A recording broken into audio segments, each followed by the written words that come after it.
त्यांचं आगमन झालेलं आहे। आदरणीय राऊतसाहेब पण या निमित्ताने आहेत। आज सर्वांच्या साक्षीने वसंत मोरेजींचा अधिकृततेने शिवसेना पक्षामध्ये प्रवेश झालेला आहे आणि मी आदरणीय राऊतसाहेबांना विनंती करतो की त्यांनी आपल्या सर्वांना मार्गदर्शन करावं।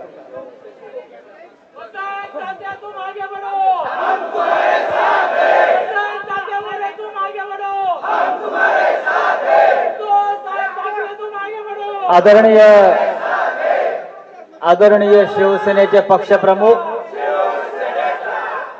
उद्धवजी ठाकरे, पुण्याचे संपर्क प्रमुख सचिन भाऊ वाहीर, आदित्य शिरोडकर, पुण्यातले सर्व शिवसेनेचे पदाधिकारी आणि ज्यांच्या स्वागतासाठी आपण इथे उपस्थित आहोत असे वसंत तात्या मोरे।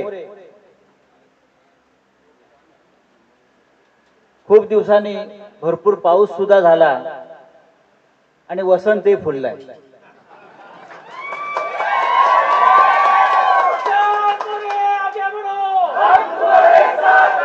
आता फार त्यांना आगे बढवू नका, आहे तिथेच थांबू द्या। खूप पुढे झाले आहेत ते, खूपच पुढे आलेले आहेत आणि मातोश्री पर्यंत पोहोचलेले आहेत। मी वसंत तात्याचं इथे स्वागत करतो।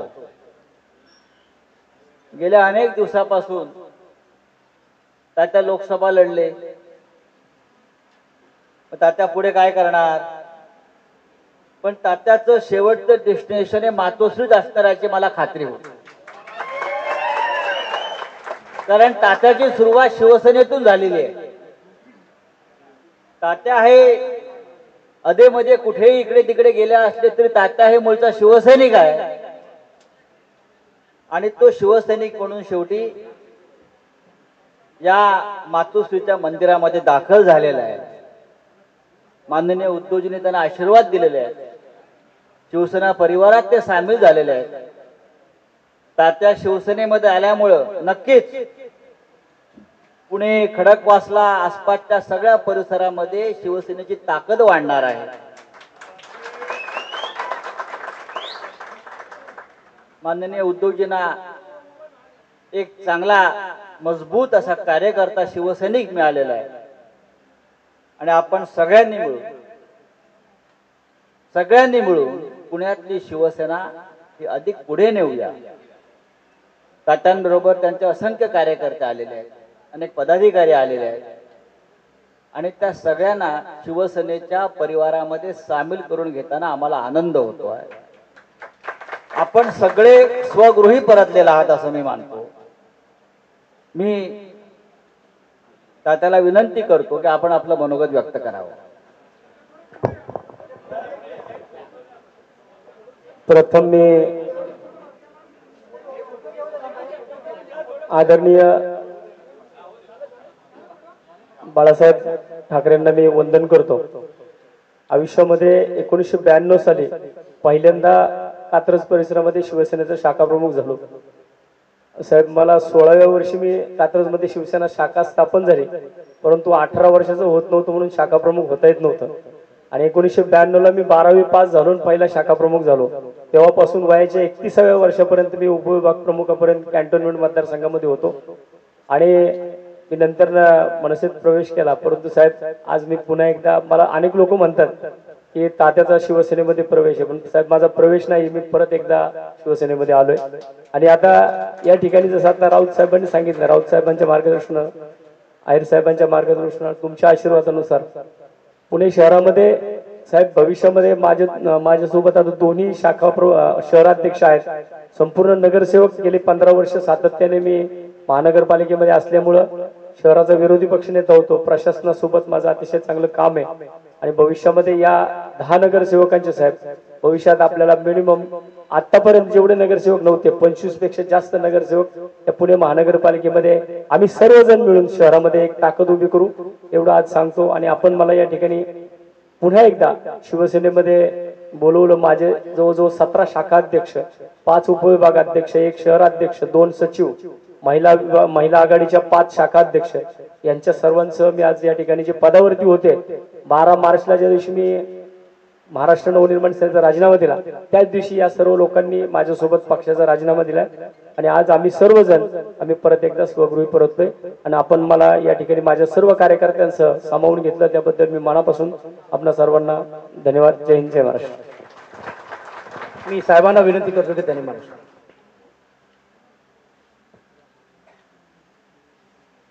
तुम्ही सर्व पहिले शिवसैनिक म्हटल्यानंतर सुरुवात काय करू बोलायला. वसंतराव, तुम्ही आणि तुमचे सहकारी म्हणून शिवसेनेत म्हणजे आपल्या स्वगृही परतलेल्या सर्व शिवसैनिक बांधवांनो आणि भगिनी, जसं संजय राऊत म्हणाले तसं आम्ही सगळेजण बघत होतो की आता लोकसभेच्या निवडणुकीच्या आधी वसंतराव करतायत काय करायचं हा ज्याचा त्याचा वैयक्तिक प्रश्न असतो. आणि एका गोष्टीचं मला नक्कीच मी म्हणेन समाधान आहे की तुम्ही पहिले शिवसैनिक होतात. मधल्या काळामध्ये मी असं अगदी काही लगेच म्हणणार नाही की तुम्ही दिशा चुकला होता, पण शिवसेनेच्या बाहेर सुद्धा पक्षात काय वागणूक मिळते, काय सन्मान मिळतो का याचा अनुभव घेतलात आणि तो अनुभव घेऊन तुम्ही आता अधिक परिपक्व होऊन स्वगृही परतलेला आहात. त्याच्यामुळे आज तुमचं महत्व आणि तुमचं काम आणि तुमची जबाबदारी फार मोठी आहे. साहजिकच आहे, मी आतमध्ये शिवबंधन तुम्हाला आणि तुमच्या सहकार्याने बांधत असताना काही जण मला म्हणाले की आम्ही सुद्धा पहिले शिवसैनिक होतो. मग आता तुम्हाला सगळ्यांना शिवसैनिक होतात आणि शिवसेना सोडल्याबद्दल शिक्षा तर झाली पाहिजे आणि ती वसंतरावनं पण झाली पाहिजे, हो की नाही. बघा आता हे सगळे म्हणतात हो शिक्षा झाली पाहिजे की नाही, अरे हो की नाही. तुम्हाला पण मिळणार शिक्षा आणि शिक्षा हीच आहे की पूर्वीपेक्षा कित्येक पटीने मला पुण्यामध्ये शिवसेना वाढवून पाहिजे. ही वाढवण्याची जबाबदारी ही शिक्षा हा गमतीशीर शब्द आहे, तो तसा या अर्थाने घेऊ नका, पण ही जबाबदारी म्हणून घ्या. कारण जरी पुण्यातनं तुम्ही आला असलात तरी गेल्या कालच्या लोकसभा निवडणुकीने महाराष्ट्राने नाही म्हटलं तरी देशाला एक दिशा दाखवलेली आहे. जी लोकशाही आपली धोक्यात आणली होती, संविधान धोक्यात आणलं होतं, त्या संविधानाचा रक्षक म्हणून शिवरायाचा महाराष्ट्र पुढे सरसावला आणि आपण जे नेहमी म्हणतो की महाराष्ट्र हा देशाला दिशा दाखवत आलेला आहे, ती दिशा महाराष्ट्राने दाखवली. आता ती होती ही लोकशाहीची आणि देशाच्या संविधानाच्या रक्षणाची होती. होणार आहे की गद्दारी, खोकेबाजी आणि लाचारीच्या विरुद्धची लढाई होणार आहे. महाराष्ट्राच्या अस्मितेच्या अस्तित्वाची लढाई होणार आहे. आणि पुणे म्हटल्यानंतर पुणे क्रांतिकारक, विचारवंत हे सगळ्यांचं विद्येचं माहेरघर आहे. त्याच्यामुळे पुणे हे उद्याच्या सत्ता बदलाचं केंद्र असलं पाहिजे. आणि पहिला सत्ता बदलाचा जो काही पाया आहे किंवा खडकवासल्यातनं आणणं म्हटल्यानंतर खडक आहे, तो पुण्यातून सुरुवात झाली पाहिजे. आणि लवकरात लवकर, कारण मी सुद्धा बरेच दिवसात पुण्यात आलेलो नाही, मध्ये लोकसभेच्या निमित्ताने आलो होतो, तुमच्या तिथे आलो होतो वाटतं वारजाला, पण खडकवासलाच होतं, खडकवासला. पण आता येईन तो माझ्या शिवसैनिकांचा मेळावा घ्यायला, शिवसैनिकांचा. आणि त्यावेळेला शहरातली संपूर्ण आपले कार्यकर्ते सगळे शिवसैनिक हे एकत्र बोलवा. सगळ्यांसमोर मला यायचंच आहे, सगळ्यांच्या भेटीला यायचंच आहे. पण तूर्त वसंतराव, तुम्हाला आणि तुमच्या सगळ्या सहकार्यांना शिवसेनेत पुन्हा सामावून घेताना मला नक्कीच आनंद होतोय. आणि तुमच्या माध्यमातून शिवसेना ही आणखीन कित्येक पावलं पुण्यामध्ये पुढे जाईल. आणि तो जो एक काळ होता, पुण्यात एका काळी आपले शिवसेनेचे 5 आमदार होते, 5 आमदार होते आपले शिवसेनेचे. तो काळ पुन्हा आणायचा मला, पुन्हा पूर्णपणे शिवसेना आणि भगवामय करायचं आहे. आणि तो भगवा तुम्ही सगळे मिळून तिकडे फडकाल ही खात्री बाळगतो. शुभेच्छा देतो. जय हिंद, जय महाराष्ट्र. धन्यवाद.